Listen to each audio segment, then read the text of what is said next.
family business can be interesting Hmm. sometimes. There's Yeah. there's some favoritism by being the boss's kid, and then there's some times when it's like the boss's kid does the dirtiest and most dangerous work. It's a blessing, and it can be a layer of stress too. What is your big why? I mean, why are you out here doing what you're doing? To provide them all a good life and a happy life. So that's my why, and that's why I'm doing what I'm doing. His name is Russ. He bought that mic, and now he's got a podcast show.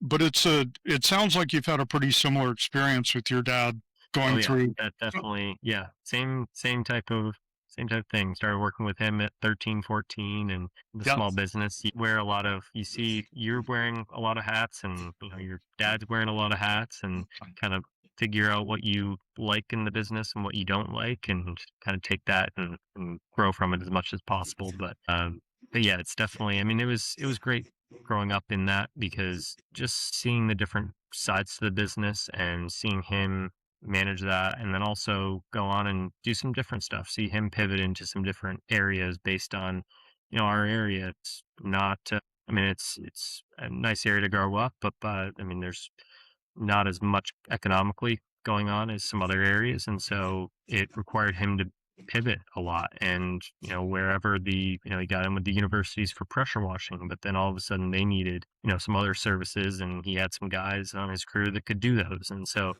being able to identify those opportunities and pivot towards that, I think, was valuable for me growing up, seeing that, and uh, being able to apply that now. what other services did he have? So he's since gone into the janitorial side, and so he's Okay. grown out that side of it, and he likes that more than the pressure washing business, because it's not going in at all hours of the night. And so that's been one side. And then one time he was doing smaller kind of niche product or projects for them, just kind of handyman type projects that Okay. his guys were trained in, that they could still do, and they were kind of jack of all trades guys on his crew or his employees, and so they were able to do a lot of those things that maybe the maintenance teams at the universities, they didn't want them necessarily doing, and so they would hire Right. that out. Right. And he got to know the maintenance teams over the maintenance directors at these universities and hospitals, and those relationships led into just other opportunities that he was able to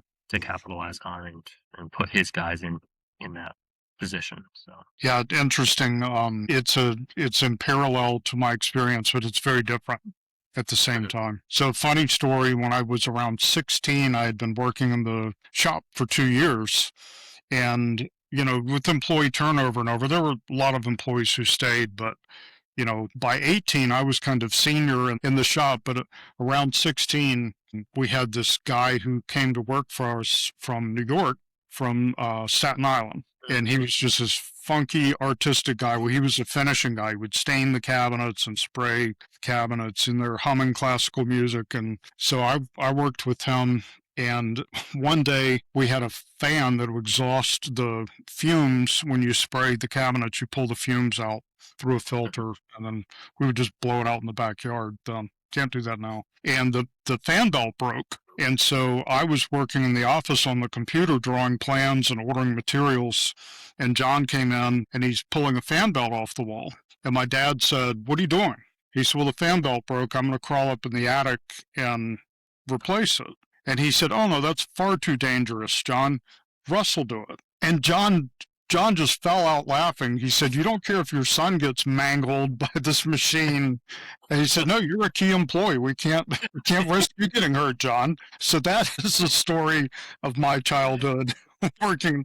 And I thought nothing of it. John thought it was hilarious. I was like, "What? I mean, it's obvious. Somehow I'm replaceable and you're not replaceable. So by that I'll be point, the you were one that just puts used to my it at hand that up in point. the machine and sees if I get an amputation. I don't know. We'll see." So Yeah. family business can be interesting Hmm. sometimes. There's Yeah. there's some favoritism by being the boss's kid, and then there's some times when it's like Yeah, the where it boss's works kid against does you, the maybe. dirtiest and most dangerous work. Yeah. Yeah, How John, long were John you and in I that laugh business? about that to this day. That's been like 40 years, and we still laugh Yeah. about How long were you in that business with your dad, or with your it. family?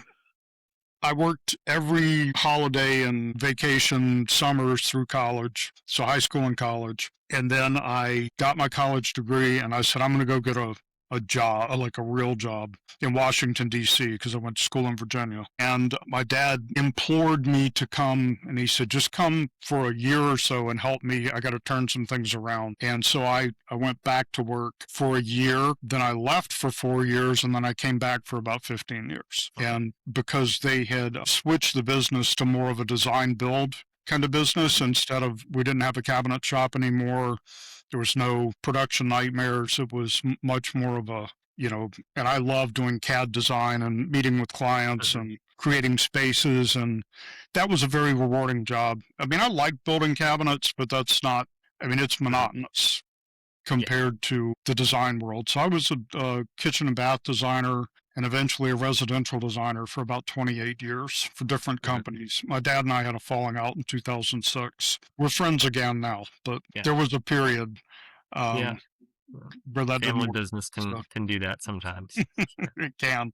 It's a blessing, and it can be a layer of stress too. Yeah, I think that's something that I think I did a decent job of. I mean, I wasn't in it as long as that. Perhaps if I'd stayed there, there could have been some friction there at some point. I think we always had our ways of trying to keep that separate from what from bleeding over into our relationship as father and son. So Yeah. I was always fortunate that we worked pretty well together in terms of, and usually saw things eye to eye, I think, for the most part. But yeah, Well, my definitely mother tough. and I worked very well together, Mhm. and she was in the business too. She's exceptionally good at it. And we kept my father out in the shop, and he's brilliant. It's absolutely brilliant. That's why, they have what they have. It's because of his brilliance, but he's a pain in the butt. I mean, let's be honest. And I am too. So I take my part in that, and I'm stubborn and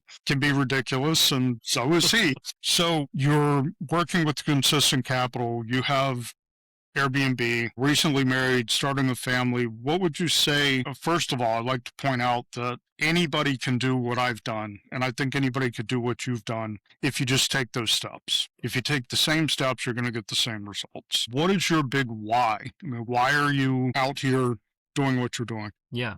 I think really my why comes down to family, both the family that I have now and also, we've talked about future family and kids coming into the picture. And so that's really my why, is setting them up for, a good, happy life. And I don't even mean financially. That can be one, financials is definitely a part of it, but also, we've talked about freedom too, and having the freedom to, you know, do different things with them, show them different experiences, travel. Travel's a big thing for me and Mackenzie, and we want to do more of that in the future and don't want to be necessarily tied to a desk and told that we have to clock in at 9 and leave at 5. And so I think that that's a big part of it. And also my brother. I mean, we've talked a bit about that, and just growing up and knowing that, my parents won't always be there to take care of him. So, knowing that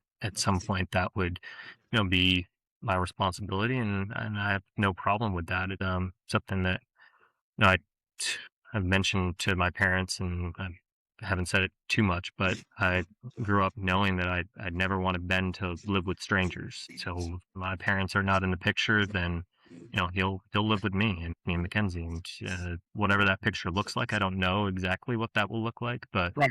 I want to have things set up where, we can provide for him and our family, and, be able to provide them all a good life and a happy life. So that's my why, and that's why I'm, doing what I'm doing to try to, you know set that up.